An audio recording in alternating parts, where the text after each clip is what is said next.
This story is about a guy named Chung Yan, an underpaid engineer, who died from the stress of his workload, and finds himself reincarnated into the body of a prince in this new world. Witches exist with supernatural powers, and Chung Yan plans to use his engineering skills and the witch's powers to advance. In this primitive society, his new life begins abruptly when he hears someone calling him to wake up.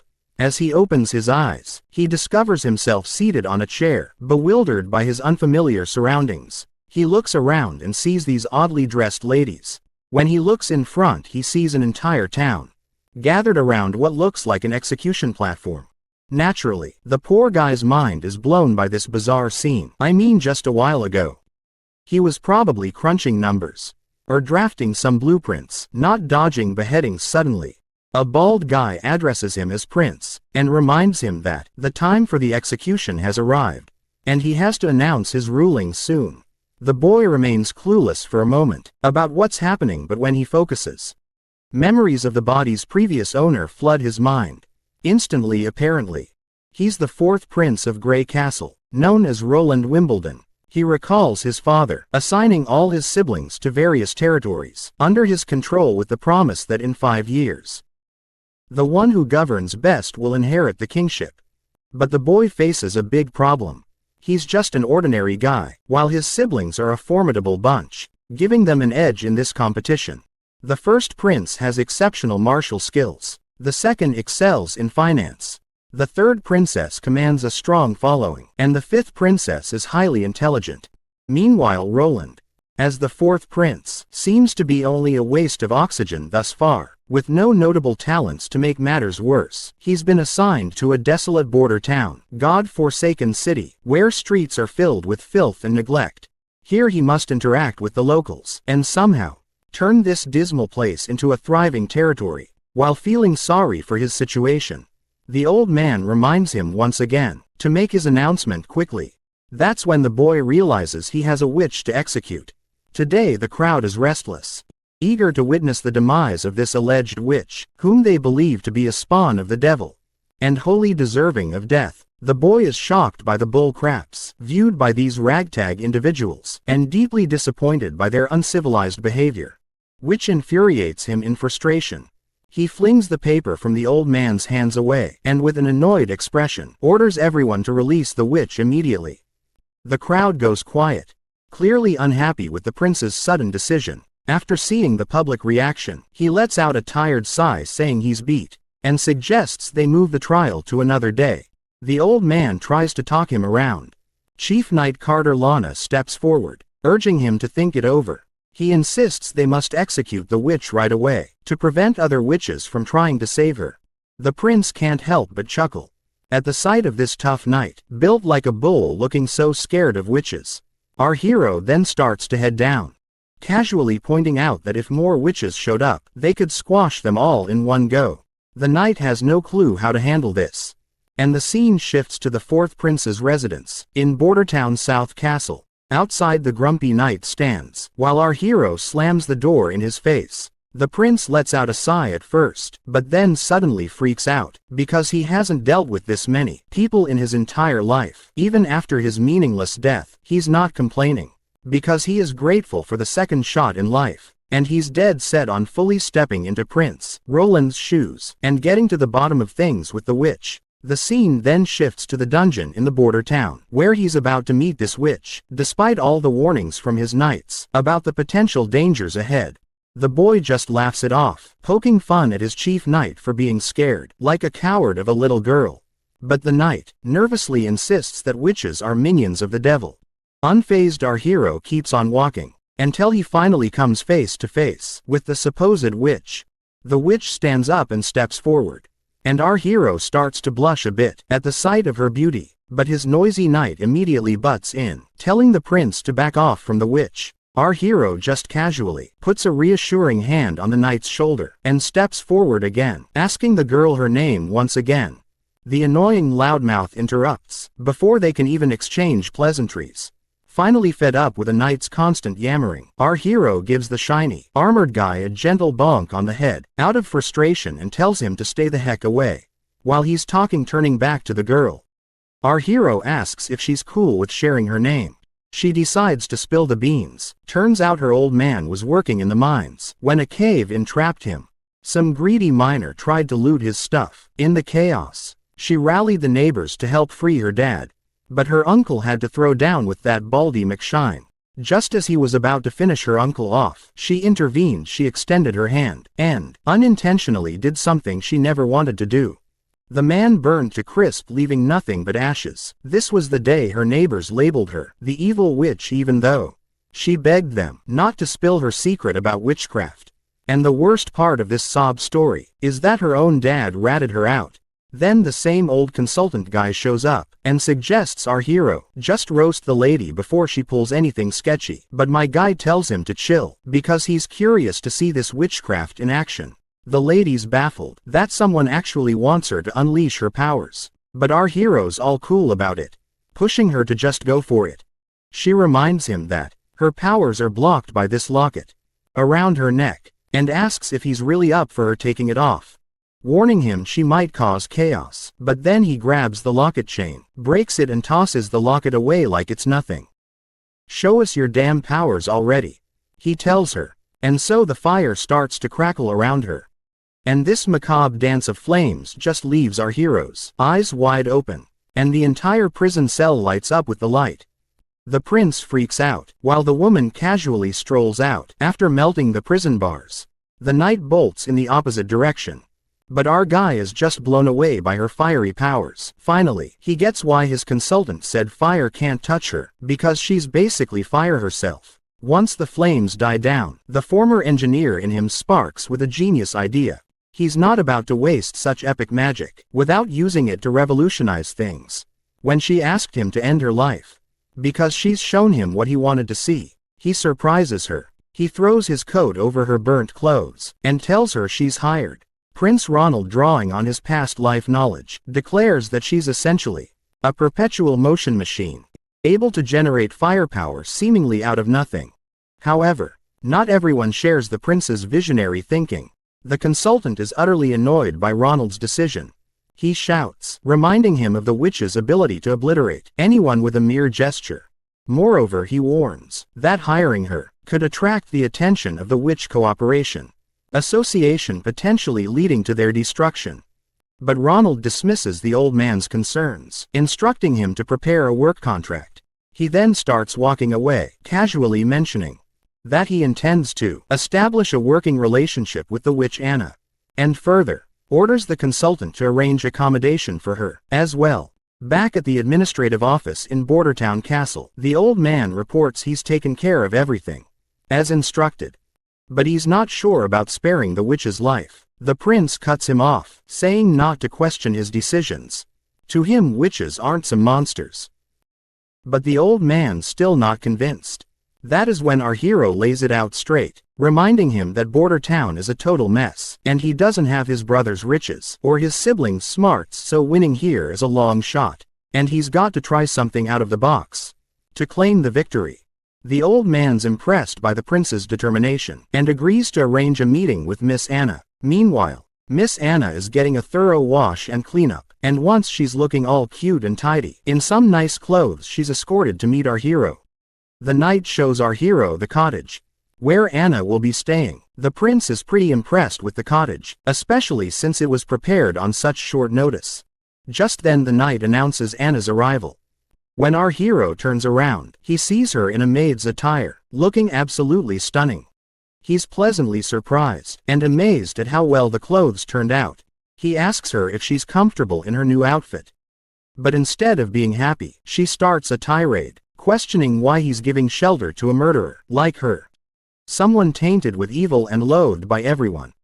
The prince surprises her by stating that he doesn't see things that way. He dismisses all the talk about evil, witches and devils' powers as nonsense. He explains that people are just scared because they don't understand her significance to society. He extends his hand, telling her he accepts her despite her flaws. He promises to teach her how to use her powers for good and to make a positive impact on the world. Once inside the empty cottage, Anna immediately starts practicing, unleashing her fiery powers. However, as flames scatter around uncontrollably, Our hero realizes teaching her magic control is going to be tougher than he thought. On top of that, there's the issue that every time she uses her powers, her clothes get incinerated, leaving her embarrassed and naked. Both of them feel awkward, but our hero is relieved. He had prepared multiple sets of clothes ahead of time. Just then the old man bursts in with urgent news. While gasping for breath, he shocks everyone by reporting that their patrols have spotted signs of demon activity months earlier than expected. This year, of course. Our hero has no clue about these months of demons, and seeing everyone terrified only piques his curiosity. Further, the old man reveals to the clueless prince that every winter, after the first snowfall and when the sun sets, the gates of hell open in the Dragonspine Mountains. Border town isn't defensible, so everyone must flee to Longsong Fortress. However, the old man reassures him that his safety is their top priority. Curious, the boy asks if the old man has seen these gates of hell himself. The old man replies no, explaining that it's impossible for them to see such things. The Dragonspine Mountains are not only impossible, but also emit a foul miasma that affects anyone who gets too close, unless they've already fallen into the devil's grasp, meaning only witches can explore the area and see the gates of hell. The prince then wonders if the old man has ever encountered demons. Once again, the answer is no. It's his first time in the central region of Grey Castle, and hardly anyone's ever come face to face with a real demon looks like. It makes sense to our hero why this place doesn't thrive with a bustling economy, because people always get evacuated at the end of every year. The boy then raises a valid point, which is that if Longsong Fortress can fend off the demons, it means they're not invincible. So keeping that in mind, he is itching to throw down with these demons. By himself, the old man is terrified by this plan, and explains that Longsong Fortress has massive walls, and Duke Rayon's elite troops stationed there. They're formidable, and Border Town is located in the North Slope Mountains, which serve as an early warning system for Longsong Fortress about impending threats. But our hero remains resolute, and instructs the old man to gather local soldiers, who have experienced fighting demons. In the bright day under this gazebo, we see our duo having afternoon snacks, and while they are at it, the prince requests her to tell him something about months of demons. The lady immediately complies.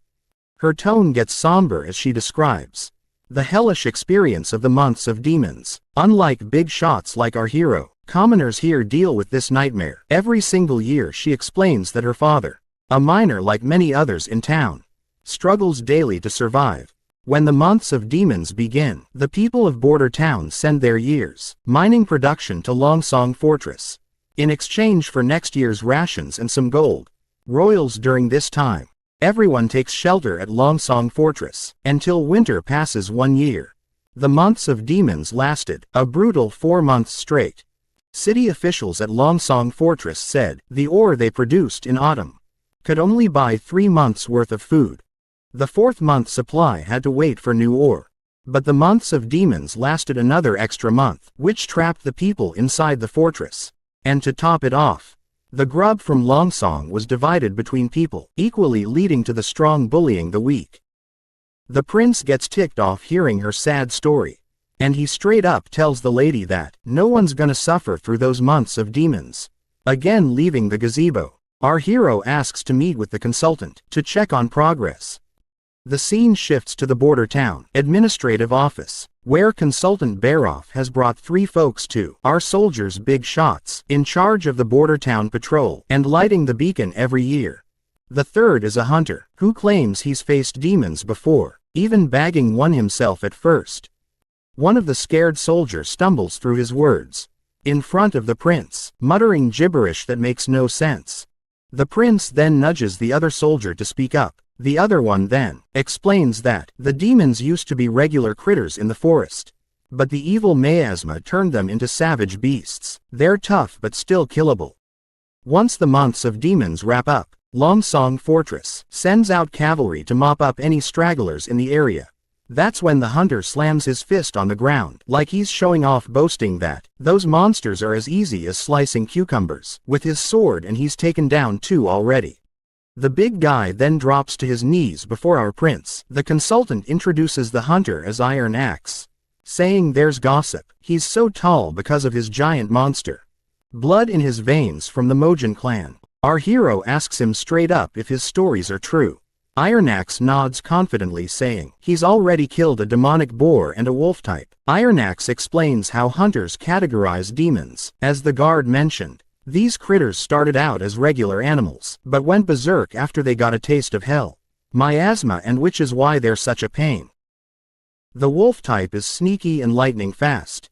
And the wild boar has a tough back, which is so thick that even crossbows struggle to pierce it. The prince quickly realizes that these demons are essentially animals but with enhanced traits. The hunter agrees, saying they don't pose much of a threat. However, he gets serious when discussing hybrid types, calling them the true spawn of the devil. He explains that these monsters are horrifying creations that only hell could concoct. Describing one hybrid, the hunter mentions it had the body and legs of a rugged beast, but also sported huge wings for short-distance flight. What's more, its senses were keen, always pinpointing its prey no matter how well hidden. The hunter barely survived by diving into the Redwater River before losing consciousness. It seems our hero can handle the regular monsters with big walls, but he's stumped on how to deal with those that can fly. He then asks his knight if those hybrid demon types are supposed to be rare. And the knight nods firmly, saying during any months of demons, you'll usually get 2 or 3 of those bad boys popping up. It's enough to give Longsong Fortress a serious headache. The boy finally connects the dots. With a bang on the table, he announces he's staying put in Border Town for the winter. Everyone's jaws drop at his decision, and the knight scrambles to convince him they're outnumbered by monsters. Our hero fires back, suggesting they build a wall from the foot of North Slope Mountain to the Redwater River, but the knight ain't buying it and waves it off as a pipe dream, saying it'll take them a lifetime to build such a wall. My guy leans back, telling the knight to chill. He promises if he can't get the wall up fast, he'll retreat like everyone else, because he is not about to throw his life away in this place either. The riled up knight finally calms down, pleading his loyalty to save our hero at any costs. At the bustling gray castle port of Clearwater, we catch a glimpse of the third princess. She remarks on the chilly ocean breeze, signaling winter's approach, then turns to her knight Rayon, asking about the return of their black sail fleet. He assures her they should be back at port in 3 days. If all goes well, the princess notes this is their last expedition of the year, and hopes it brings some nice surprises. Back in the palace, the knight wonders how she was already geared up for the throne competition. Her father sprung on them. She admits she didn't see it coming, but she figures it's all about paving the way for the king's favorite son to take the throne still. She laughs it off, saying being good at running things doesn't automatically mean the second son will win. She tells her knight to dig deeper and understand why she's sending out the black sail fleet on this big expedition. After mulling it over, the knight realizes her fleet isn't just about making money. It's about gaining serious influence and power. Since launching the black sail plan, she's rounded up skilled sailors, tough fighters, and key allies to back her play. This is Garcia Wimbledon, the third princess of Grey Castle. She is using smarts and strategy to secure her shot at the throne. The princess then asks about how their plot to off the fourth prince went down. The knight sighs and says there's been no word from the border, meaning their poison plan probably flopped, and the spies they sent to do the job are missing in action. She figures her little bro must have wasted no time offing those spies once they got caught. Looks like the poison actually did its job and killed the fourth prince, but our hero just happened to swap into his body, which is why they think their poison plan tanked. She's now planning to kill the hero once he seeks refuge in Longsong Fortress, and tells her knight to sit tight until then. She also snorks that since the poison didn't do squat, it means that Snake Enbies, who sold them that stuff, was lying about it being colorless and tasteless. And as punishment for deceiving the third princess, she suggests her knight to hang that liar immediately. It's quite funny how she's about to drop the hammer on their reliable poison guy, even though the fourth prince really did kick the bucket from that poison. The next scene shows us Anna, setting in the landscape of greenery. And there we meet her teacher Carl, who asks her what she's reading today. Is it poetry or perhaps history of their church? The girl greets her teacher, and before she can say anything, her innocent image shatters before his eyes. He is left staring with wide eyes, and the next scene takes him to a rowdy crowd, accusing his disciple of being a witch, and the reincarnation of the devil. Seeing her hanging there, he slaps his hands over his face, jolting awake in his office. Once he's finally awake, he breathes heavily, haunted by the vision of Anna's hanging. He believes that if even a pure-hearted girl like Anna could be called evil, then those greedy, administrative officials of Grey Castle must be true demons born from the depths of hell. He angrily expresses that, if they hadn't switched to lower quality stones, just to save a few hundred gold, the theater would never have collapsed, and those innocent victims would still be alive. In his eyes, those corrupt individuals are the ones who truly deserve to be hanged for their heinous acts and corruption. Sadly, this country didn't administer proper punishment to them. Instead, the blame fell unfairly on innocent stonemasons, resulting in harsh taxes, rampant inequality, little rule of law, and even labeling a curious and innocent girl as a demon and sending her cruelly to the gallows. He appeals to God for help in punishing these deserving, evil people. Suddenly, there's a knock on the door, and when he opens it, he finds one of his young students, Nana, looking really worried and anxious. The little girl timidly asks if she's going to end up, like Anna, hanged. The man quickly reassures her with a pat on the head, promising to protect her no matter what. He strolls through town, thoughts swirling about how the powerful have mistreated the innocent, while he stood by determined to act. This time, he vows not to let another girl suffer like Anna did. His attention is then drawn to a commotion at the town square. People are gathered around the quest board, where they're reading a notice posted by the fourth prince. It calls for workers for construction jobs in the border areas, gravel workers, stone masons, and more. The notice details everything the applicants need to know. The teacher's eyes widen in shock as he sees the notice, signed and stamped with our hero's name.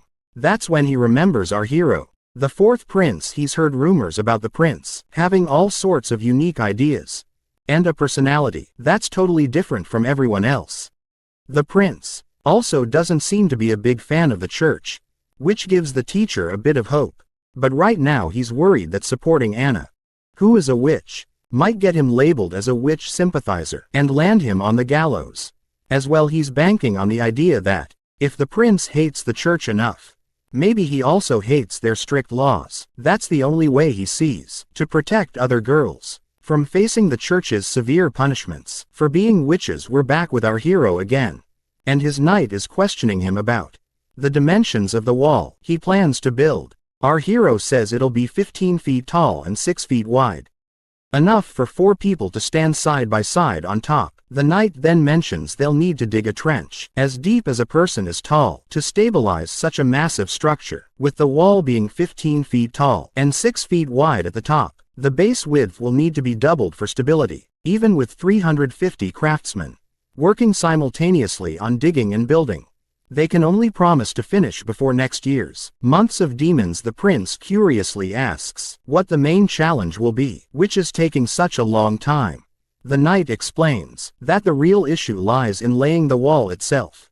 They'll have to carefully select and polish each rock to ensure they fit together properly. Otherwise, the wall won't hold up well. The prince decides to move ahead with his knight's plan to dig the trench and build the wall at the same time. When it comes to laying the wall, he reassures his knight and reveals about Grey Castle's alchemy workshop producing a new thing called cement, which is bound to impress everyone. Naturally, the knight is all ears, because he has never heard of something known as cement in his entire life. In the next scene, we're outside the cement kiln room at Border Town, where we see both of them standing outside of the cottage. The prince explains to us that making cement is pretty straightforward, because the raw materials are plentiful here. But the real trick lies in getting the calcination temperature just right. Sadly, he can't recall the exact temperature needed, and there's no way to measure it precisely in this world. Suddenly, the cottage door swings open, revealing Anna before the prince steps inside. Our hero tells his knight to hang back. It's clear that the prince is using Anna's witch powers to create his cement, and she seems perfectly suited for the task. Before she heads out fully naked, our hero hands over his coat to her once more, and once she is out of the cottage, she eagerly expresses that she has done as her prince had asked of her. Inside we find a heap of cement on the floor. The boy quickly checks the product to see if their experiment paid off, and decides to give it a try before producing at mass scale. Curiously, Anna asks where he plans to use the cement. The boy explains it can be used for building homes, bridges, roads, and more. He highlights how it will protect them from natural disasters, like rain, heat, or snow that could otherwise damage their homes. He gives all the credit for the success of making the cement to Anna, recognizing her crucial role. Outside the cottage, they finally glue a few square boulders together with the cement, and both the knight and the girl are pleasantly surprised by the result. The knight can't help but marvel at this amazing discovery, while our hero inspects closely and is equally surprised that it feels much sturdier than what you would get from compacting ordinary dirt and mud together. The knight even tries to pry the boulders apart, but despite exerting all his force, he can't seem to budge them, let alone unstick them. The prince reminds his knight that he's been underestimating things, because this stuff is better made than he originally thought. The knight is also amazed by this fascinating invention of sticky stuff that turns into solid rock in no time. He's pretty confident that with this, they could easily cover the entire border in 5 years, but our guy dismisses the need for such a grand project, saying even the tallest walls can't keep out enemies from within. Their first enemy is the fight against natural disasters. To ensure their people don't end up homeless, he's determined to prove to the world that witches are humanity's most productive asset. From the next day in the cottage, the prince got down to mass-producing cement. With the help of the workers who responded to the recruitment notice, they hustled to gather essential ingredients and supplies, giving Anna some well-deserved rest. Meanwhile, the prince kicked off the excavation for the city walls foundation between the North Slope Mountain and the Redwater River. However, things didn't go as smoothly as expected. The knight was impressed that the prince personally visited the construction site and gave the workers a pep talk. At the North Slope, he noted their dedication, but the prince grinned sheepishly, admitting that despite their efforts, all they managed to dig was a rough trench at the North Slope, a makeshift drainage ditch, rather than the sturdy foundation needed for a city wall. Even though our hero used to geek out over mechanical blueprints, paired with his civil engineer buddy, they made quite the geeky duo. But now tackling these civil project details is way beyond his expertise, and he's itching for a pro in the field to brainstorm ideas with. Interrupting his moment of contemplation, the consultant points out that a stone mason has responded to their recruitment notice, claiming to have been a member of the Grey Castle Mason Guild. The prince immediately recognizes the guild as a prominent organization in the country, though he's heard they were disbanded due to a construction accident. He then shrugs it off, pointing out that risks are always present in this line of work. He is eager to secure highly talented individuals, and instructs his consultant to bring the stonemason to see him. The next scene takes us to Roland's administrative office. In Bordertown, our hero lounges at his desk, idly passing the time while Anna sits nearby, absorbed in a book. Finally, the knight arrives with the person our hero has been eager to meet. To our surprise, it's none other than the teacher, who had been fretting about his little witches. Before the teacher can start extolling the prince, our hero cuts in, waving off the formalities and telling him to relax. When the teacher's gaze falls upon Anna, he looks completely bewildered, his mind clearly spinning. Meanwhile, both our hero and the knight are totally dumbfounded to see this unexpected meet and greet, sensing potential trouble. The prince quickly directs the knight to block the door. The knight immediately follows the command, positioning himself at the entrance, ready to not let this threatening man go away. Our hero finds it hard to believe that a random craftsman could end up being a neighbor of Anna. But then the teacher suddenly falls to his knees, pleading for forgiveness from Anna for not helping her in the time she needed him the most. That is when it becomes clear to the prince that this man poses no threat to her. After all, Anna also recognizes her teacher immediately. The prince then instructs the man to stand and demands an explanation about his relationship with Anna. The man immediately pulls himself together and quickly apologizes for causing a scene. He then introduces himself as Karl van Bate, a former member of the Mason Guild, turned teacher in the border town. He reveals that Anna was once his student. Carl further points out that he doesn't really understand why our hero would spare Anna's life. Perhaps he wants her as his lover, but he isn't complaining since being beheaded is still better than being a princess. Side chick Carl is further relieved to see that our hero doesn't believe in witches being incarnations of the devil. After explaining everything thoroughly to the prince, the man further mentions that there's another talented girl like Anna, whom he would like our hero to also keep hidden here in the palace. The prince gladly gives this teacher the green light to bring her here, promising no harm will come to her. If she truly is a witch, however, he can't simply take her away from her family, especially since they aren't directly threatening her. At the moment, our guy burst into happiness, inwardly looking forward to meeting this next witch and discovering her formidable abilities, though outwardly he remains composed and calm. The prince clarifies that he didn't save the girl out of kindness but because he needs her help. He doesn't believe in those nonsensical tales that portray witch powers as evil. Instead, he sees them as valuable gifts, if handled wisely and used responsibly. So whether it's Anna, this other girl, Nana, or any other witch, as long as they haven't committed actual crimes, he won't presume them guilty in any way. Once that's out of the way, our hero finally gets down to business and asks the man if he's ever helped build in Grey Castle Town. The man nods enthusiastically, saying he's had plenty of experience. The prince then lays out his plan to erect a wall between the foot of the North Slope Mountain and the Redwater River to keep those demonic critters at bay. From now on, this guy's in charge of the whole project. In the next scene, we're in Roland's Palace Gardens in Border Town, where Nana finally pays our hero a visit. She looks a bit nervous at first glance when the little girl asks if she's really seeing Prince Roland Wimbledon. The prince grins and confirms it's him. In the flash, Nana lights up and introduces herself as Nana Pine. Without missing a beat, Nana dashes over to Anna and starts playing with her like they've been sisters forever. The prince wondering these girls are really young, and yet they're a talented bunch, so he is really looking forward to see what future have store in for them. The boy then turns to the little girl, reminding her that her teacher mentioned she's awakened as a witch. The girl asks if he's going to execute her, but the boy quickly says no, explaining that only criminals with a rap sheet end up facing the gallows or beheading. The girl insists she's possessed by a devil, which her teacher also confirmed. Anna gives her a reassuring pat on the head, while our hero asks when she first noticed something was up. She explains it all started a week ago, when she saw a bird with a busted leg. Feeling a strong urge to help, something like water blobs popped into her mind and surrounded the bird, and the bird's leg got healed instantly. After hearing her story, the prince tells his knight to go grab a chicken. As the knight heads off to find a healthy one, our hero wonders if her awakened powers might lean towards healing, which is nothing to scoff at.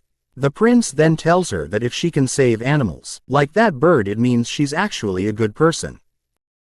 The girl agrees, saying their teacher also told them that regular folks fear witches just because they can do things others can't. She insists she's never seen a devil and isn't connected to one either. Our hero believes her right away and gives her a gentle pat on the head, reminding her that the church and even their teacher were tricked by lies. Confused, the girl asks why anyone would lie. The boy explains it's not about good or bad, it's about people trying to make money by spreading fake stories. Once the chicken arrives, the little girl asks the prince to go easy on it. The boy agrees, but tells his knight to hold the chicken tight before giving it a quick whack on the head. The poor bird squawks in pain and flops to the ground. He then turns to the girl and urges her to heal the chicken pronto. She nods, saying she'll do her best. When she lays her hand on it, those watery blobs pop up again, and she gets to work right away. A few hours pass, and despite the boy's rough treatment, which leaves the chicken drained, he finally seems to understand Nana's power. She can fix up broken bits and mend fractures, though bringing a chicken back from the dead isn't in her playbook. Once the chicken has served its purpose, the boy tells his knight to take it to the kitchen, leaving the girl with tears in her eyes and a pout for how rough the prince was with the chicken, but he assures her it was necessary. Before long, a feast of delicious food appears before them. Nana seems to forget her chicken grievance, as she eagerly eyes the cooked bird, laid out before her after their little feast.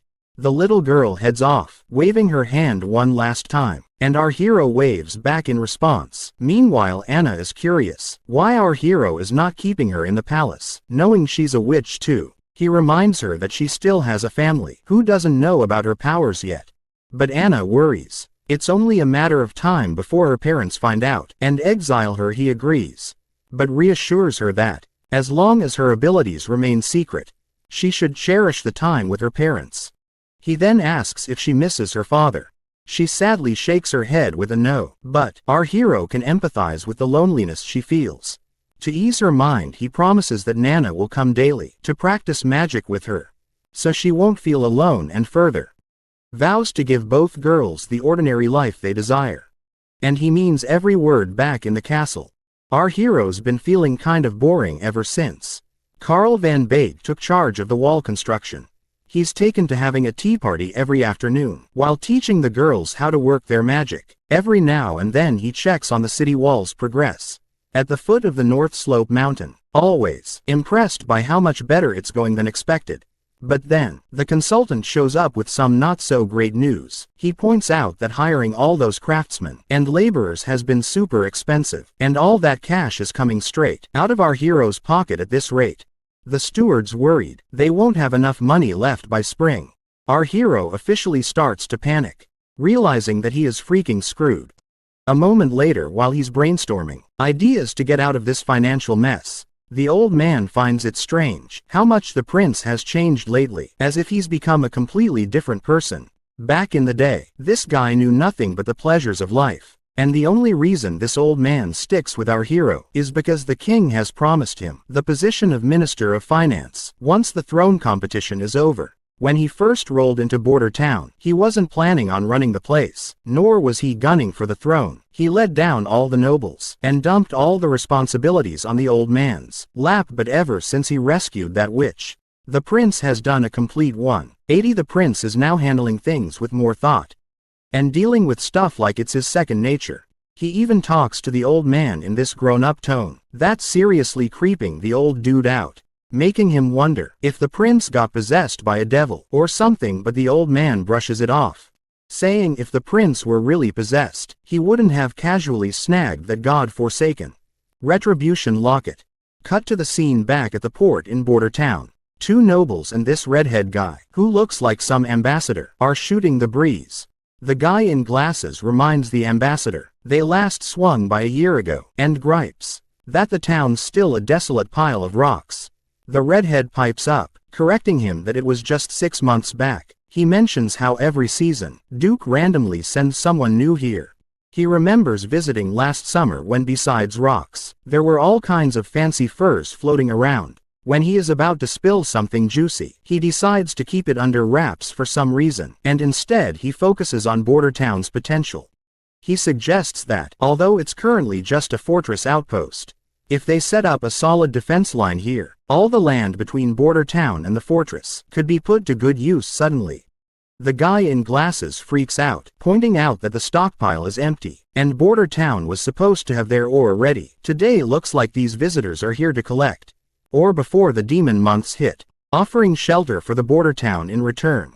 The ambassador sighs and decides to take the problem to our hero. They ride back on their horses. The guy with purple hair wonders if Border Town found a new trade partner, or already sold there, or to Willowtown or Fallen Dragon Ridge. He's pretty sure it's the fourth prince is doing. Who is our hero, by the way? The redhead thinks hard, pondering if the prince has already set up deals with towns further down on the Redwater River. If so, they've lost yet another bargaining chip.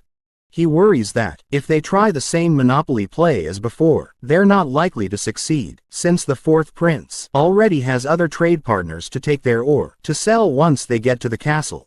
They're greeted with this incredible feast. The ambassador, not sure how to handle chopsticks, glances over at our hero, and awkwardly tries to eat the same way, struggling to even pick up his food.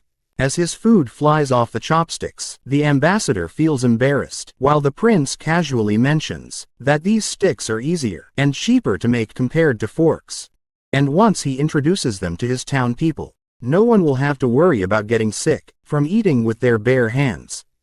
As the sun starts to dip, casting a golden glow over the castle, the prince is about to enjoy desserts after their impromptu dinner. Finally, the ambassador brings up the reason for their visit, pointing out that they came to collect ore as usual, only to find none at the dockyard this time. That's when our hero drops the bad news. There was a landslide at the North Slope Mountain. Recently they've been trying to clear the rubble and resume production this month, but it looks like the mine won't reopen until sometime next year. The ambassador then asks about the production from previous months. Our hero simply shrugs and says it was lower than usual, barely enough to keep everyone fed. He adds that, even if they manage to scrape together enough, or it won't buy more than 2 months' worth of wheat. So he suggests they totally revamp their deal. The ambassador looks worried and tries to reel our hero back in. Apologizing for past screw-ups, he proposes that the 6 noble families of the fortress pull together to lend enough food for 1 month, promising they'll pay it back next year. But our hero isn't having it. He flat out says if they sell the ore to Willow Town, they won't owe anyone a thing. And here's the twist. The Willow Town is offering gold dragon coins in exchange for their ore, plus they're ready to trade wheat, cheese, bread and honey. All at fair prices. Anything you can buy with gold dragons, they're happy to sell compared to dealing with Longsong Fortress. This new setup makes way more sense for the border town. Our hero asks the ambassador another question, pointing out if he even has enough influence to make that decision on behalf of the other families willing to lend 1 month's worth of food. Our hero quickly catches on that the ambassador is a member of the honeysuckle family, with this emblem being a dead giveaway. The prince acknowledges that the ambassador might be from one of the 6 families, but questions whether he can really convince Duke Ryan and the others to agree or if he can guarantee. It looks like our hero is hitting the nail on the head, as the ambassador's face turns sour like a lemon.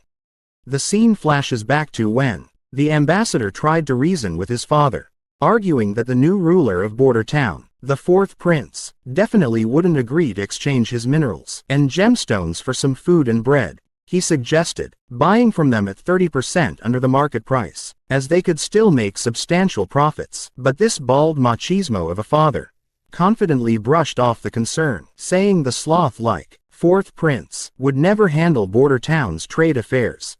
He believed they could continue swindling Border Town's resources for mere bread and shelter. In the present moment, the redhead ambassador, after thinking it through, realizes our hero has a point. He couldn't even convince his own father, but still wants to try his best. So the redhead takes the plunge and offers to buy the ore and gemstones from Border Town at 30% below market price. The ambassador is confident his offer must be higher than what Willow Town is proposing. He emphasizes that Willow Town is far away, making it difficult to seek shelter during the demon months, which is why Longsong Fortress is the best option for shelter. The ambassador starts to mention the bad roads leading to Willow Town but stops himself mid-sentence. Curious, our hero urges him to finish his thought. The redhead points out the dangers that could easily spring up along that road. The ambassador realizes he may have inadvertently issued a threat to a prince and starts panicking internally. Our hero just chuckles, dispelling the redhead's confusion, and explains that he never intended to seek refuge in Willow Town in the first place. That bombshell catches the redhead off guard, and he really throws the ambassador for a loop by making it crystal clear he's not going anywhere, not too long. Song Fortress or anywhere else. The prince goes on to explain that Border Town isn't just going to be some outpost anymore. It's going to be a full-fledged part of Grey Castle Kingdom. He's pumped to show off the brand new city walls, stretching all the way from the North Slope Mountains to the Redwater River. The redhead's jaw practically hits the floor, and he double-checks with our hero if he heard right. The boy nods firmly, stressing they're putting up this wall right here in Border Town to keep those demons at bay. The redhead's mind flashes back to some fancy banquet where nobles were roasting our prince for starting construction projects just as the demon months were rolling in. Everyone had a good laugh at what they thought was our hero's cluelessness at first. The redhead figured it was all just rich folks teasing each other for kicks.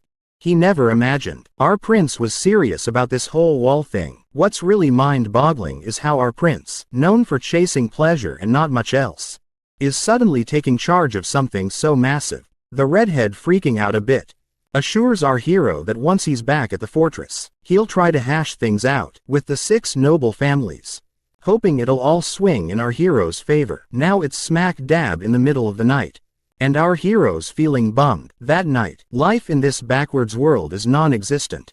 People here hit the bed early, unless they're up for clapping some cheeks. Even though he could easily bring someone over to liven up his night, he's got morals and won't stoop to anything sketchy. Out of the blue, someone sneaks up on our hero from behind.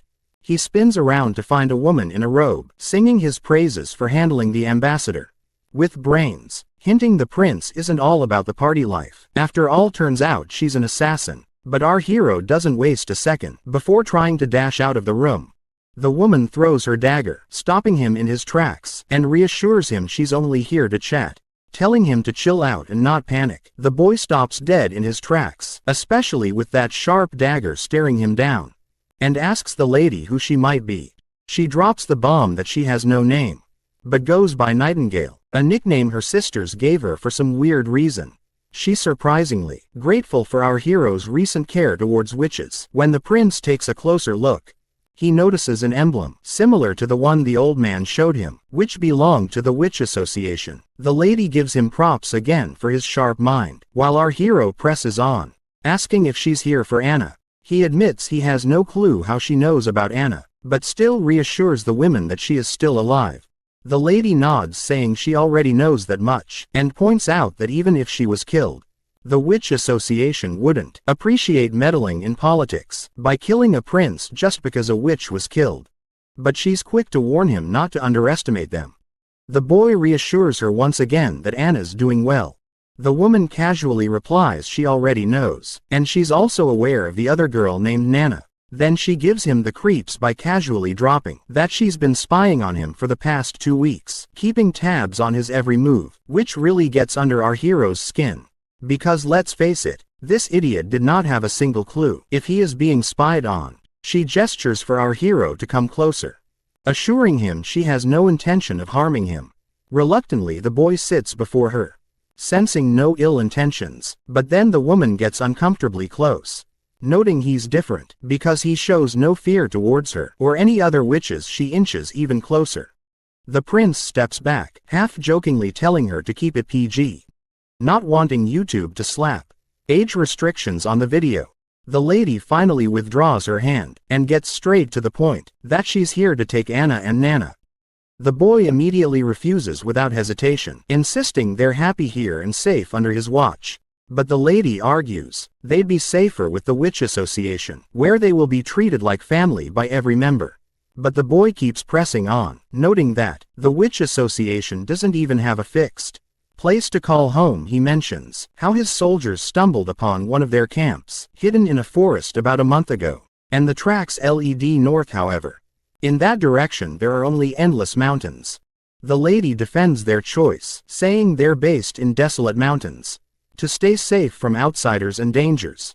But the boy isn't convinced, bringing up the lack of basic necessities there that would make life difficult for the girls. He also remembers what the old man told him about the association's goal, which is to gather all witches and find the holy mountains, where witches can truly be safe. He asks if the lady has the same goal in mind. Cryptically, the lady responds that she can't give him an answer. This annoys the boy further, as he insists he won't let the girls live in such barren lands where only demons could thrive. That's when a light bulb goes off in his head, catching the lady totally off guard with what he says. Next, he invites the entire Witch Association to come to Border Town for the winter, looking all pleased with himself. As he tries to convince her it won't be much trouble to wait until winter passes, the lady reminds him that while the prince may not fear witches, the townsfolk will likely freak out. Plus the church will pounce the moment they catch wind that witches are staying in Border Town. But our hero is adamant and wants to show everyone that witches aren't evil, especially if they help the town get through the tough months of demons. The lady then mentions another reason why She wants to take both ladies, especially Anna, who's almost the coming of age. Of course this point sails right over our hero's head, until the lady confirms he heard right. She explains that most witches awaken around the time of the months of demons, or when the gates of hell supposedly open. Basically, coming of age is a witch's final stage. And a woman who hasn't awakened her powers by 18 won't ever become a witch. Once a witch comes of age during the months of demons, demons take over their minds, causing unbearable agony. It feels like something's trying to burst out of their bodies, straining every vein and tendon to the limit. If they survive, they'll recover after 4 or 5 days. But for those who don't, it's a brutal death. That's why witches are seen as the devil's spawn. And their horrific deaths, mixed with church propaganda, make people think they're possessed by demons. The boy then asks what happens once they hit adulthood, to which the lady explains that their powers will stabilize, and often get even stronger, with some even picking up new abilities. Our hero questions how valid this all is. Old records claim that witches find eternal peace on the holy mountain, and are spared from demons consuming their minds. The lady admits, there's nothing concrete about the holy mountain, it's only mentioned in texts. Taking her to headquarters might slightly increase her chances of survival. If witches could live freely without being hunted, the demonic attacks would be way less severe. The boy realizes that Anna and Nana are key players in his big plan, but he's worried about putting them in danger. If he goes ahead with it, he quickly agrees to let the lady take Anna, if she's up for it. As for Nana, he decides to wait until tomorrow to talk to her about it. The witch is delighted to hear our hero's wise decision. But when he summons Anna and asks her about it, she immediately declines, saying she's not going anywhere. This shocks both adults, and the woman tries to reason with her, explaining that she can sense the demonic energy building within her as she nears maturity.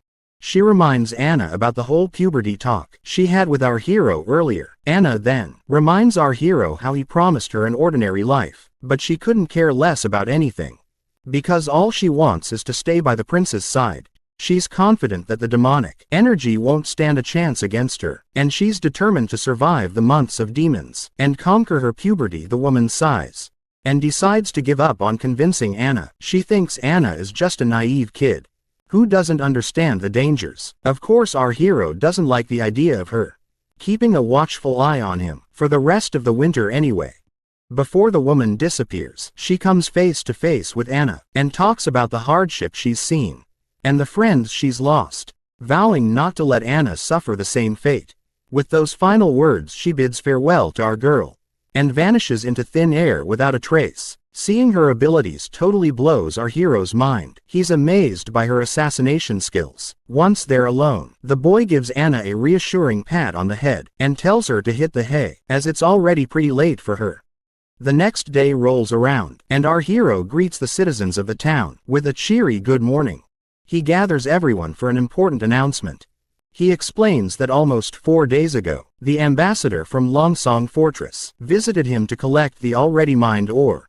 However, everyone should remember that a month ago, the northern mining quarry collapsed, and production hasn't resumed since then. The community immediately panics, because the last output was only half of the average, and they had to endorse starvation and a lot of crap from Longsong. He then exposes the Longsong Fortress' hideous act, saying he tried to get a loan and supplies from the ambassador, but the guy shut him down hard. Just like 2 years back, people freak out again, fearing starvation once again. He reminds them of the time when food was so scarce that many lost family, siblings, kids and more. He asks them how long they want the cycle of loss to continue. The crowd starts begging him to save them, and he nods positively, swearing he won't let his people fall into that pit again. After a dramatic cough, he drops the bomb, which is that 2 months' worth of mining would have bought them enough food for almost a year. But those Longsong jerks never played fair. The whole crowd starts to see that Longsong Fortress for taking advantage like that. So our hero explains that he traded his stones for a bunch of food from Willowtown, enough to keep everyone fed through the winter. Just as folks start celebrating and feeling relieved, he puts a pause on the party vibes. He reminds them that cutting ties with Longsong means they're committing to sticking it out in Border Town for the winter. That news sets off another round of worry, but the boy quickly shifts gears, reminding everyone about the wall they're building. He boosts their spirits by saying, demons aren't any tougher than the beasts in the forest and won't be able to scale their wall, no matter how hard they try. Then he gives them a choice.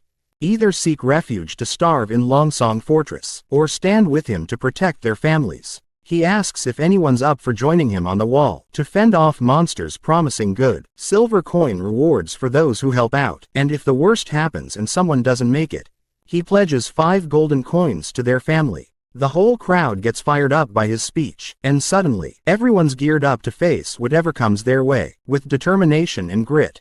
The atmosphere and Longsong Fortress is lively, with laughter echoing through the entire castle. People seem to be having a good time, poking fun at our hero's decision to stay put in Border Town and build a wall.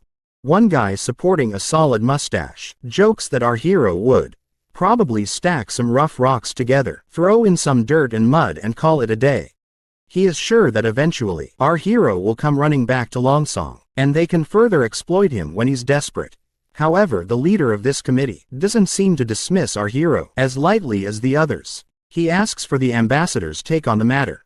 The redhead, bewildered at first, mentions that their original plan was to maintain their monopoly, as usual, and as long as they purchase ores from our hero at 3 times lower than the market price, it's a good deal for them. But our hero has other plans. He's not just looking to sell the ores to only Longsong fortresses. He's willing to cut the price of ores by half, aims to stimulate higher demand, and thereby increase overall production capacity and revenue. For Border Town, this approach is a strategic move to foster economic growth and sustainability in the region. And because of that price cut in ores, the Longsong Fortress will be able to earn much more than they earned in the past. Additionally, he intends to manufacture iron tools, which he believes will fly off the shelves, no matter where they were sold, making an additional stream of income. However, those aren't the only things to think about. If our hero can hold off the demons at Border Town, it's good news for Longsong too. They won't have to keep dealing with those pesky beasts every year plus. The throne squabble is only 5 years long. With Border Town flourishes afterward, Longsong could end up with the kingdom's 3rd biggest slice of land. The red-headed guy suggests that Longsong should pitch in to help our prince build the wall and defend Border Town. He figures it'll pay off in the end. The old man agrees with the redhead's practical sense, but calls it typical merchant thinking. To this white-haired fellow, it's not about whether Border Town succeeds or fails. He just doesn't want to share his turf with anyone, prince or not. The next day, Chief Knight's face was priceless when he laid eyes on the contraption our prince had been tinkering with. True to form, he showered all the credit on Anna, who'd helped with welding the metal parts. The prince couldn't contain his excitement over his latest creation, which is a steam engine. He hugged his beautiful invention tightly, seeing it as the first step towards ushering humanity into an industrial revolution, fueled by a new energy source. 5 minutes later, the knight still looked baffled, trying to wrap his head around how the machine worked. When Anna fired up the furnace below, the cogs and gears started turning, and soon enough, the wheel began spinning faster and faster. Watching the mechanical parts move left the knight completely awestruck. It was his first glimpse of the natural power the prince had been talking about, which is a force equal to the strength of 10 knights combined in. This innovation promised to save a ton of manual and animal labor. Training a knight took 15 years, but building a contraption like this stove only took 3 days. The knight found it fascinating that it didn't need feeding, didn't care about weather, and was impervious to arrows or blades. Seeing this, he started to wonder if traditional knights were even necessary in a world with such machines. The boy was totally stoked to see his farming game jump forward by a few hundred years. Later that night, our hero swung open his bedroom door and found the assassin lady once again deep into studying the blueprints he'd made. He gave her a bit of a hard time for spying on him and just waltzing into his room unannounced. But the lady just chuckles, pointing out how the 4th prince was rumored to be a total flop, with a lousy personality. Yet his inventions were master class. She wondered if those blueprints were for the stove he'd cooked up recently. But the boy was feeling kind of down and out, watching her toy with his secret plans. He had kept locked up tight in his office. Seeing her impressed, he attributes all of the credit to Anna once again, and explains that the machine could be used for anything, needing a lot of muscle, like getting stuff around or making stuff. The lady smiles upon hearing this, and lets our boy know that she'll be keeping these blueprints, since there are many witches in the association who can make good use of firepower. As she tucks them into her robe, the idiot's eyes accidentally drift over her cleavage, and he stumbles over his words in embarrassment. Telling her he didn't give permission for that, she just smirks and says she already has something as payment, tossing a document at him she pulled from her chest. The boy eagerly grabbed it and tore it open, only to find it addressed to his servant Tyre. The letter sternly instructed Tyre not to repeat the same mistake, and was ordered to eliminate the prince during the months of demons. The boy's mind races, recalling how Prince Roland used to exploit her whenever he could, and our hero feels deeply unsettled by these memories. The woman then tells him she snatched it from one of the pigeons, mentioning there wasn't any signature on the letter. But she thinks it might have been sent by one of his siblings, so she asks if he's cool with her digging deeper to find out who's behind these orders. He gives her the go-ahead, and she strikes a respectful pose, saying she'll be taking the blueprints as payment. The next day he's still hung up on last night's letter. When the knight shows up, the guy drops to his knees and spills that Tyre kicked the bucket last night. Apparently she took a tumble from her balcony, and there weren't any signs of a struggle. And the guards swear they didn't see anyone come or go. The boy's visibly bummed out, and tells the knight to have the head servant handle the situation. Once the knight had left the room, our hero called the assassin lady back, and she showed up right on cue. She quickly spilled the beans that the servant had killed herself the moment she laid eyes on her. The boy couldn't hide his disappointment, muttering that he figured she'd know how to handle such things. The lady countered, saying she had tied Tyre with ropes up tight, but the wily servant had stashed poison in her fake tooth, and once she died out of poison, she threw the servant from the balcony. To make it look like an accident, even though her interrogation had hit a dead end, she whipped out another note from her cleavage, and revealed that this is what she found out in her apartment with a sly grin. She points out that the center called Tyre Big Sister, and mentioned a seaside view a lot. She hints that there's a chance the third princess, from Clearwater Port, might be the one pulling the strings. She suspects Princess Garcia Wimbledon might be holding Tyre's family hostage, using her as a pawn to eliminate our hero. Judging by how Tyre chose to end things, it seems she was trained for years before being assigned here. The boy feels deeply disappointed that his own siblings are so quick to eliminate each other for the crown suddenly. The woman leans in close to our hero's ear, and whispers that she has to go, because someone is coming their way. The boy blushes a bit, maybe catching a peek of her assets, straining against her shirt, before she disappears into thin air. Just then the old consul shows up with some good news. A bunch of folks have volunteered to take on the demons during the demon months. This puts a big grin on the prince's face, and he decides he needs to go see it all for himself. But before heading there, the old man genuinely asks if he really intends to have these regular folks go up against the demons. Once outside, our hero also feels bummed out, and sees that the consultant's worries were legit. These people don't look like fighters. They seem more like street thugs. On the other hand, the knight is all gung-ho about how he picked these folks based on what our hero wanted, but looking at these poor souls with their frail bodies, it's clear this knight totally missed the mark. The prince just face palms himself, and it seems like our hero expected a lot from people who barely scrape by. Even the consultant suggests considering other recruits instead of these commoners, but our hero seems dead set on using them anyway, as if he has cracked the code already. Our hero believes that it's all about people power when it comes to building a strong army, whether they're wielding medieval swords or modern tech. The knight suggests starting sword training tomorrow, but our hero waves it off. Instead, he tells the knight to group them up, then hits the jogging trail. He also tells him to bring that iron axe hunter from earlier in tow, and suggests the knight to sit tight and enjoy the show. By noon, the hunters joined our hero's cause, but the knight's not exactly thrilled with this new training approach. coming from a family steeped in warrior tradition. He doesn't get why these folks are getting rewarded with eggs, just for standing around all morning, especially since eggs are pricey as hell. Once again, our hero tells him to chill and enjoy the show.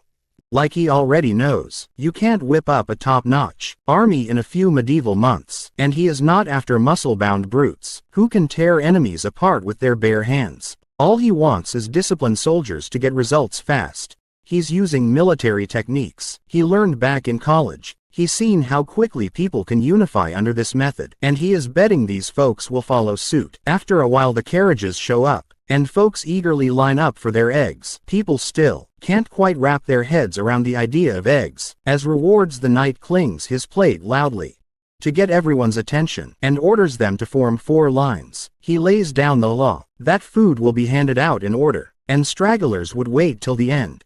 There's a mix of nerves and compliance, as everyone queues up meanwhile.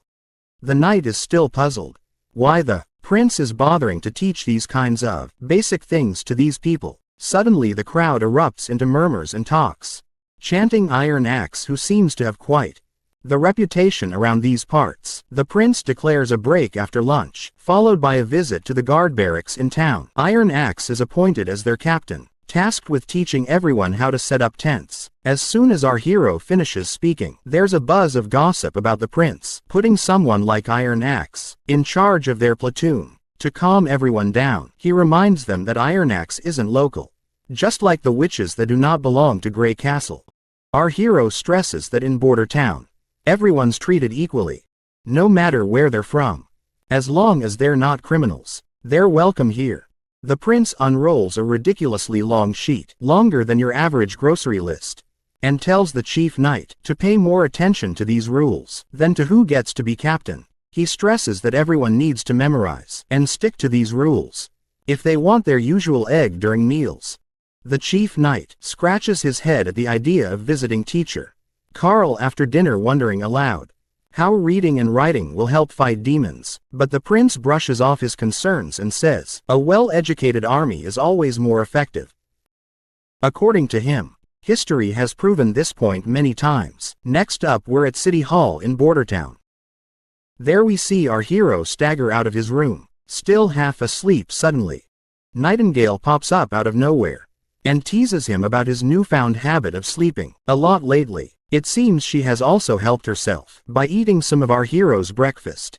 Of course, the boy does not seem to be really happy to see her eating his breakfast and coming inside without his permission.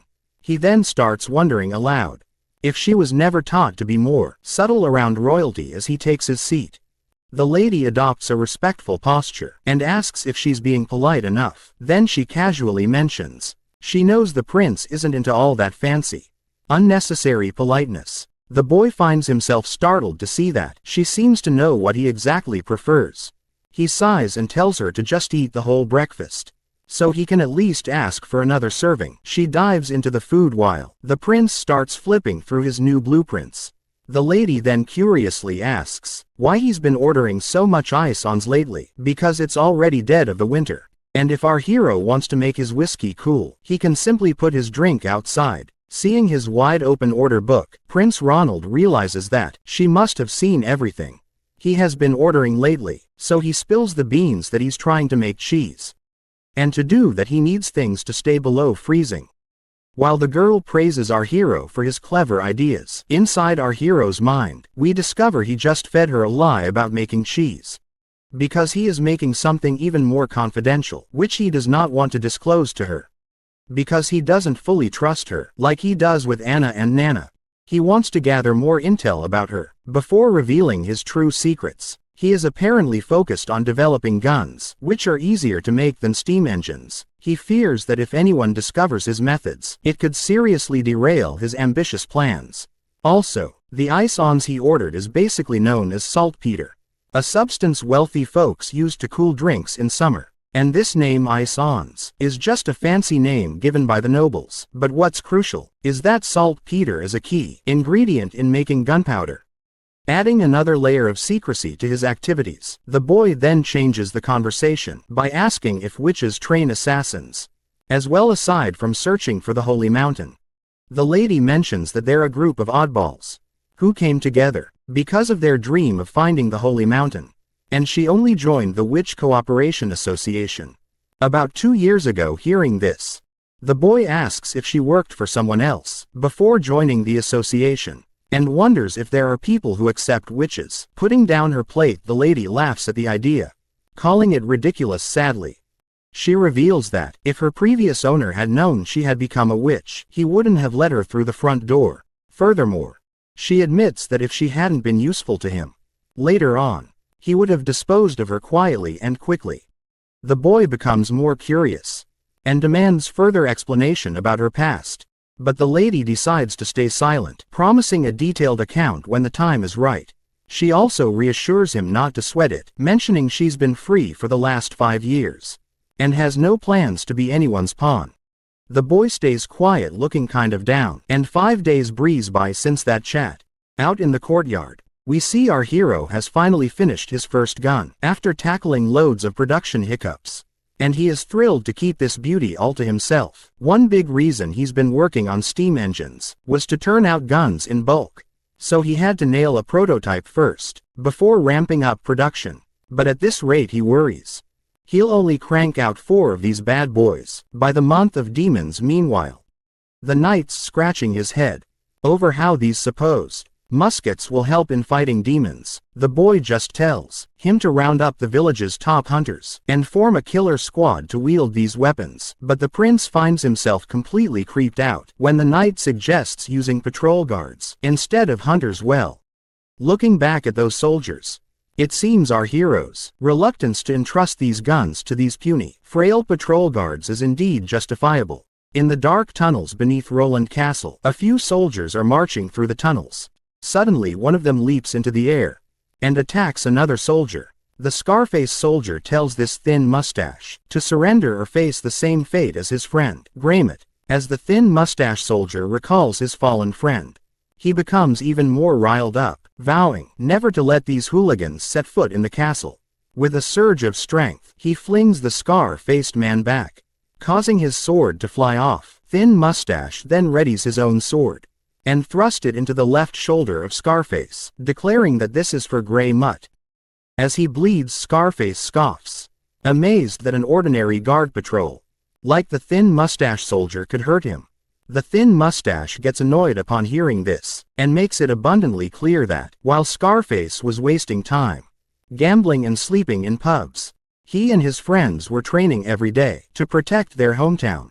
He swears he won't let Longsong and his partners disrupt their village's peace. As the Thin Mustache leaps to finish off his opponent, another cocky guy joins the fray and stabs him right in the chest. The poor guy writhes in pain from the dagger wound and collapses to the ground. Meanwhile, the other intruders stand over him confidently. Surprisingly, the Thin Mustache manages to pull the dagger out of his chest, despite the agony, and in a swift move, he throws it toward a nearby torch. The dagger shatters the torch, extinguishing the flame and plunging the area into darkness. Up in the castle's food storage, the Thin Mustache hides himself in one of the bins. He's certain these infiltrators are here to attack the food supplies. If they succeed in spoiling all the food, the border town will have no choice but to evacuate to Longsong Fortress. The soldier starts feeling disappointed in himself for not being able to protect a vital food bank while their prince is busting his butt for this town's progress. All of a sudden his face goes terrified as the door behind him swings open, revealing those rowdy soldiers once again. One of the intruders grabs the soldier by the collar and throws him to the ground, telling him to quit running and surrender to Duke Ryan's demands. In case you forgot who Duke Ryan is, he's that white-haired guy who doesn't want our hero anywhere near his territory. The soldier stands his ground despite the threat, boldly stating that his prince will definitely foil Duke Ryan's plans. The intruders just scoff at the idea, laughing off the prince's abilities. Then, the leader tells his lackeys to take out the soldier and mess up the food while they're at it. Without hesitation, a lackey smacks the Thin Mustache guy hard on the head before losing his consciousness. The poor soldier wonders if this is how he will meet his end. But it seems fate has other plans. As Nightingale suddenly arrives on the scene, she questions the intruders if they're enjoying themselves in someone else's territory. but warns them their party is about to get shut down real quick. The intruders demand to know who she thinks she is. Nightingale coolly replies she's just a local from the border town. She questions why these clowns are here, and suggests they look like sewer rats, creeping out of the drains. Looks like those intruders do not realize how deep in shit they are, and their leader tells his crew to just take down this mysterious lady, but she just smiles, and in a flash, she swings her hand, and suddenly bodies are hitting the floor. Our soldier watches with blurry eyes as this mystery person swiftly takes out the intruders. Before he can even figure out who she is, he drifts off into unconsciousness. The next day rolls around, and we find the intruders' bodies scattered in the food storage. The knight inspecting the scene is scratching his head. He's trying to piece together who could have taken out these guys. He knows the thin mustache guy couldn't have done it with his injuries. The most likely scenario is some outsider jumped in without needing any backup. Their moves were so slick. The enemies didn't stand a chance, and there's no mess left behind. No blood or barrels knocked over. Not even a scratch in the place. Suddenly he's thinking, there must be someone with serious sword skills around. He starts feeling proud of his clan's history, and their knack for knightly arts. The soldier gives his report. The autopsies are done, and they've identified the corpses. 8 were from our town's guard, and 1's still a mystery. The chief knight asks about the survivors. The soldier says, Captain Brian's getting special healing, but Scarface got tossed in the dungeon and locked up. The knight tells the soldier to wake Scarface pronto for interrogation. Meanwhile, the prince feels annoyed that he hasn't made any real progress yet, and these guys are already trying to bring him down. But he's thankful Nightingale swooped in and saved the day. Nightingale reassures him that those intruders couldn't have gotten to him anyway, with Anna sleeping right under his floor. That's when the prince gets an idea. He proposes that Nightingale become his secret bodyguard, offering her a gig that pays better than Anna's. A sweet place to live with a garden, 2 days off each week and paid vacations. But even with all those tempting perks, she politely turns down his offer, explaining she can't leave the association and her friends there. The prince suggests bringing everyone to town, since there's plenty of space after the construction. He assures her there won't be any discrimination, and they can live freely once again. She declines, saying she'll think about it in the future, leaving the prince feeling a bit awkward after being turned down. Moving on, the boy asks if she safely sent Nana back home after healing the soldiers. She confirmed she did, mentioning Nana was scared when she saw the injured soldiers, but that's not surprising, given her experiences mostly patching up chickens. Healing a person covered in wounds was understandably terrifying for her. Returning to the conversation, the boy asks her if she has figured out which of his siblings might be behind this infiltration. The lady points out that this time it wasn't one of his siblings behind the infiltration. The culprits bribed the patrol guards of the border town. Their plan was so sloppy they left 2 witnesses alive, who didn't even have the guts to kill themselves before getting caught. She assures him they'll figure it out soon, since the chief knight is already grilling one of the infiltrators. She also mentions these guys were surprisingly wimpy and tearful compared to the 3rd princess's infiltrator. While everything is peaceful outside the castle, we see our hero strolls alongside the chief knight, heading to visit the thin mustache soldier. When the soldier spots the prince in the room, he's totally thrown and jumps in his bed. The prince starts off by praising Brian for his guts and the fight he put up, but Brian gets emotional, saying it was his buddy who really stepped up, the true hero who sacrificed his life. But the prince reassures the soldier, saying his friend's funeral will give him the recognition he deserves for his bravery. As for Scarface, he's getting the full punishment. He's set to hang in 3 days, and the prince hopes Brian will be well enough to see it happen. Thin Mustache then mentions Scarface supposedly has noble blood, hinting it might stir up trouble with Longsong Fortress. The prince brushes it off, explaining Scarface might have noble lineage from the Elk family, but he's got no titles or land. Besides, he tried to burn down all of Bordertown's food, causing a huge mess that can't just be ignored. With reassurances that someone else will handle patrols, the prince tells Thin Mustache to rest up. In the coming month of demons, he promises to honor him as a brave knight of the prince. Next we're up on the city wall, where the new recruits are getting trained hard by Hunter Iron Axe. Iron Axe suddenly grabs everyone's attention. And they snap to attention, because the prince is here for an inspection. But it seems, our prince has no clue what he's supposed to say. During this inspection, he awkwardly starts walking up to a random soldier, and decides to ask about their daily routine. With a friendly smile, he asks the soldier how he feels about the training, and if he's been eating well lately. The soldier looks really nervous in front of the prince, while our prince seems to be copying something he saw on TV. Once out of nowhere the soldier drops down to his knees, leaving the prince totally puzzled, and kind of weirded out, wondering if he's missed something. Meanwhile the soldier's got tears in his eyes. Not just him but everyone's really moved, that the prince came to check on them personally. The boy reaches out, and tells the soldier to get back on his feet. It looks like all those good meals our hero fed them have really perked up the soldiers. Then the prince reminds everyone they can speak up if they have suggestions or complaints, and promises to make sure everyone gets enough to eat. Out of the blue that shy kid from earlier pipes up. He says, there aren't enough soldiers in their civilian army. And with the way they're training, he's worried they won't stand a chance against the demons when they attack.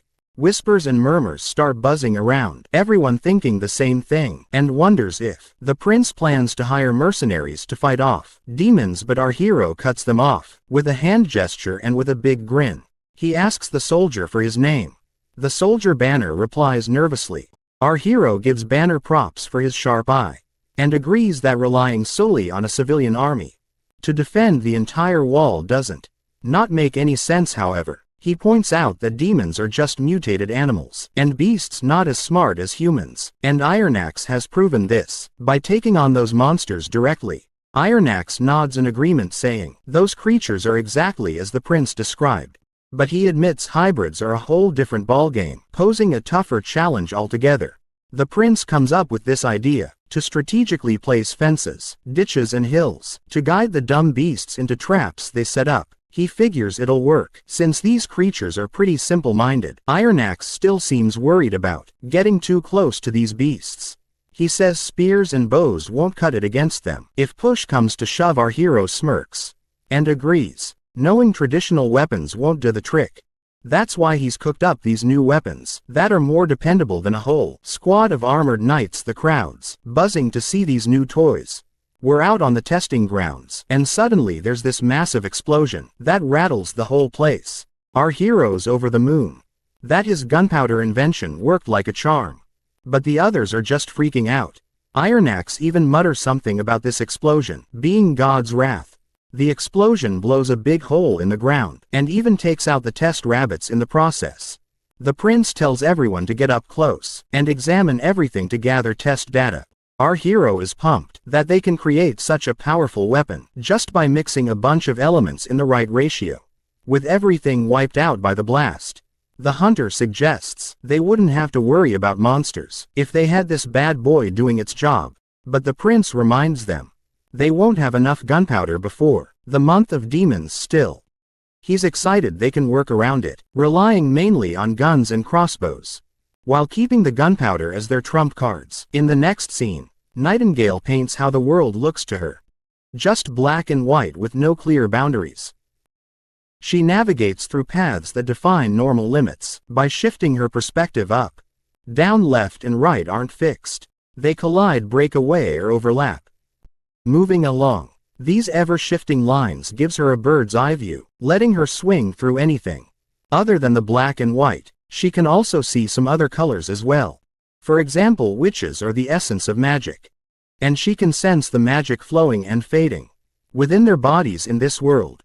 Only witches hold something truly amazing, and Anna's magic stands out with its vibrant, rich colors. Suddenly, Anna calls her out, and Nightingale appears back in the real world. When Anna asks what Nightingale was doing here, Nightingale smoothly changes the subject, mentioning she brought some fish cakes. Anna's face lights up with delight at the sight of these treats, but Nightingale hesitates, saying she needs to wash her hands first. Instead of water, Anna just uses her fiery powers to cleanse her hands, which impresses the women big time. That is when it hits Nightingale that Anna is the only witch in their group with such incredible powers. This realization fills her with both dread and sadness. Knowing that such strong abilities come with risks, with the month of demons approaching, she worries about Anna, enduring unimaginable pain during her puberty. Nightingale gently suggests that Anna should join the association, where other witches can support her. She assures Anna that everyone would be thrilled to have someone as powerful as her among them, but then Nightingale's tone turns serious as she admits to Anna that she might not make it through this winter. Anna then asks Nightingale where she lived before joining the association. Nightingale replies that she used to live in a big city to the east, not too far from the capital. Anna then follows up by asking if Nightingale was happy back then. Nightingale's mind immediately flashes back to her past, recalling herself feeling miserable, locked up with shackles and a power-suppressing locket. Instead of answering directly, Nightingale turns the question around and asks Anna why she wants to know. Anna opens up, sharing that she had a tough life in the slums of Border Town. Her father sold her to the church for 25 golden coins, and it was our hero who freed her from those chains. Now Anna feels genuinely happy to be where she is. Nightingale gently reminds Anna that leaving the castle isn't an option due to how witches are hated by others. But Anna remains optimistic, trusting the prince to change things for them. Suddenly their chat gets cut off when Nana storms in, slamming the doors before her. She's in tears and rushes to hug Anna, blurting out that things are about to hit the fan for her. Meanwhile, our hero is deep in slumber, dreaming of heroic exploits, and that is when Nightingale rudely wakes him up. She's absolutely livid, informing the sleepyhead that Nana's father is on his way, and suspects she's a witch. Shocked to hear Nana's secret is out, the prince rushes into action, hoping he now has a shot to keep Nana in the castle. He wonders how the nobleman will react when he finds out his daughter is a witch. Will he plead with the prince to let her stay and keep her secret when our hero finally steps outside? Reality is far from what he was imagining. Nana's dad is fuming, demanding the immediate return of his daughter. After they settle into their seats, Nana's restless father calls her over to him. The little girl gets scared and asks if he's planning to sell her to the church. The man gets all chummy, saying the church would never take someone as clueless as her, so she better return back to her father. But our hero steps in, reminding him that his daughter is a witch. The man flat out refuses to believe it, and even when Nana herself confirms that she is a witch, the father gets really mad and suggests, maybe teacher Carl is just labeling another girl as a witch. That's when our hero gives Anna a nod, signaling her to show off her fiery magic powers. She does it right away, leaving the old man stunned to see witchcraft and action. Our hero tells him to calm down and assures him they can explain everything. Eventually the father starts to understand that his daughter is just here to practice her witch powers, after all. But our hero feels creeped out by the implication that her father was thinking of him as a pedophile for calling little girls into the castle. The boy then gets down to business, pointing out that Nana has healing abilities that could be invaluable in Border Town during the months of demons, to aid in healing the injured. However, the doting father, Mr. Pine, politely declines, concerned for his daughter's safety if she stays here. Our hero reveals that opportunities often come with dangers, mentioning that from what he's heard, Nana's grandfather and Mr. Pine's father were courageous knights. The Pine family's noble lineage comes from their grandfather's heroic deeds. Mr. Pine agrees and proudly recalls how his father once faced down an incredibly powerful demon and actually defeated it. He even has the demon's massive horn hanging over his fireplace to prove it. But then our hero points out how the Pine family is not as prestigious as it was before. Pine family is just a working-class citizens now, to which the father sadly admits. He then notices Pine's rough, calloused hands, proof that Mr. Pine hasn't given up on his warrior spirit and still trains daily to sharpen his sword skills, so he cleverly suggests that Pine join in defending the border, promising to grant him enough land to become a true noble. Despite this tempting offer, Pine isn't willing to take the risk and prefers to send Nana to Longsong Fortress rather than see her in harm's way. Our hero reminds him that Longsong Fortress isn't as safe as Border Town.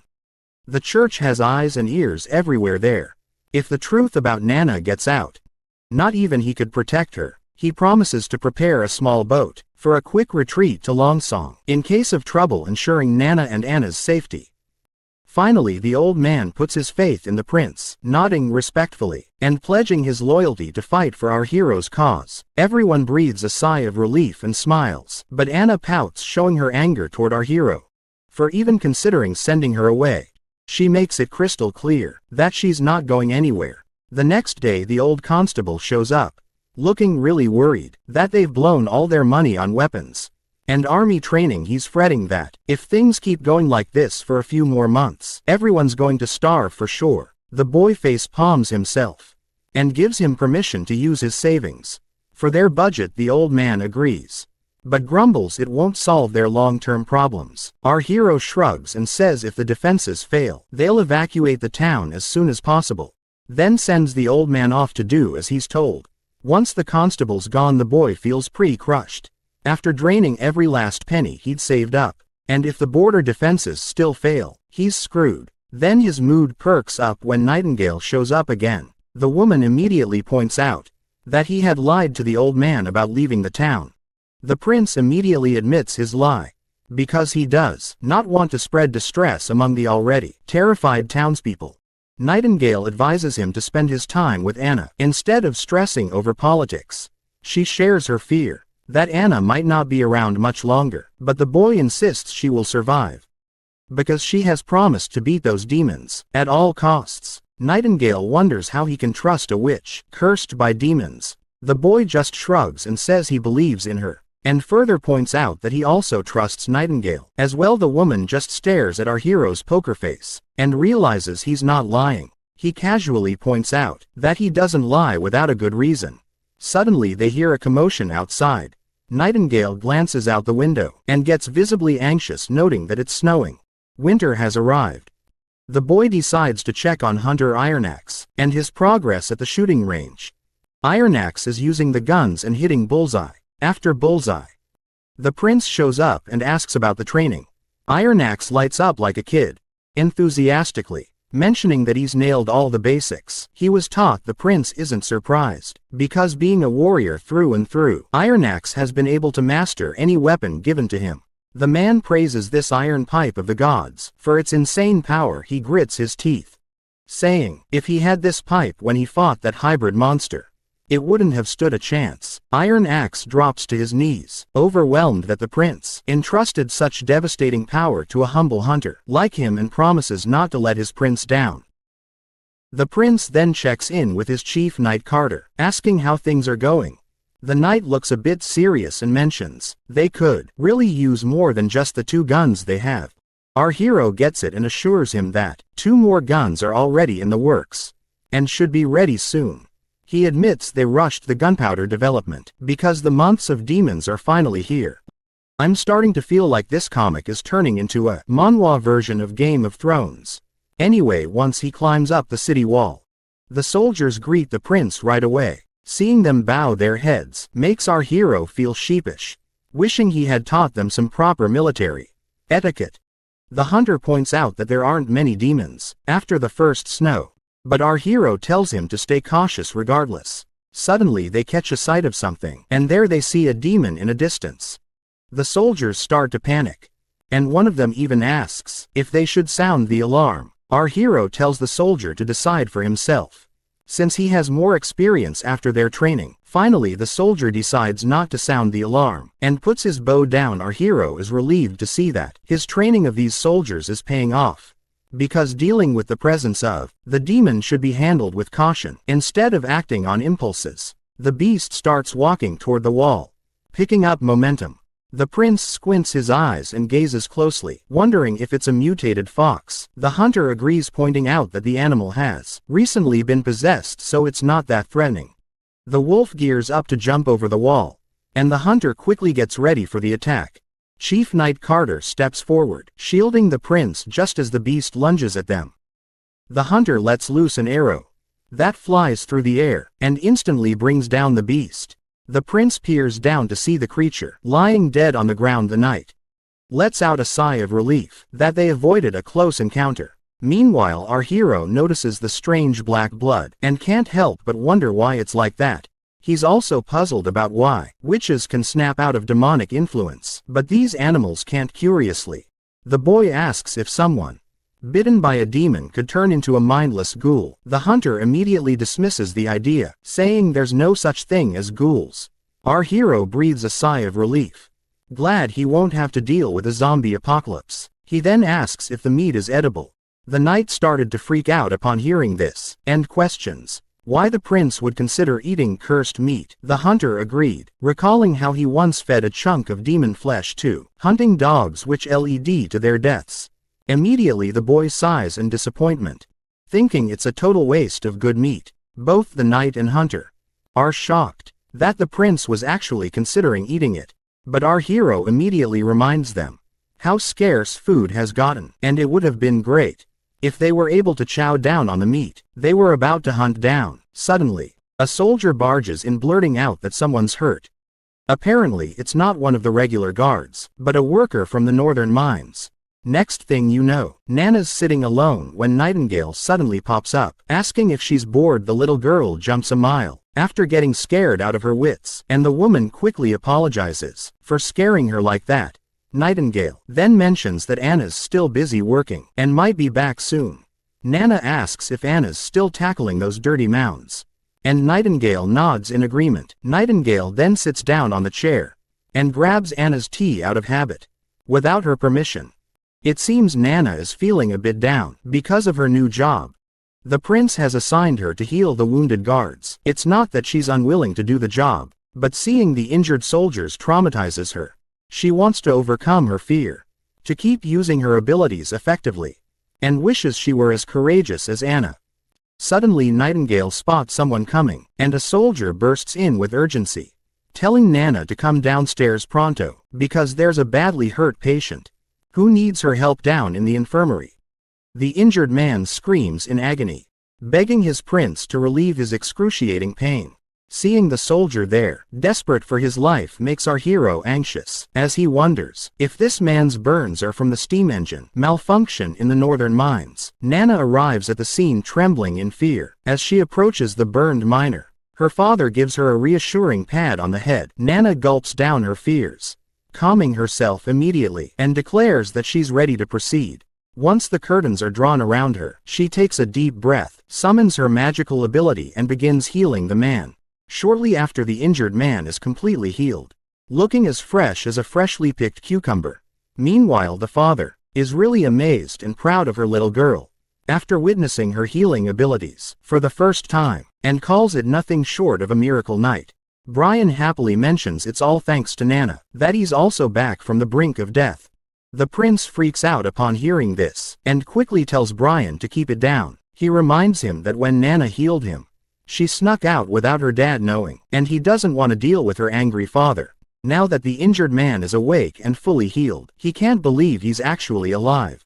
Prince Roland assures him it's real, and proudly reveals that Nana, who is one of the witches, saved his life.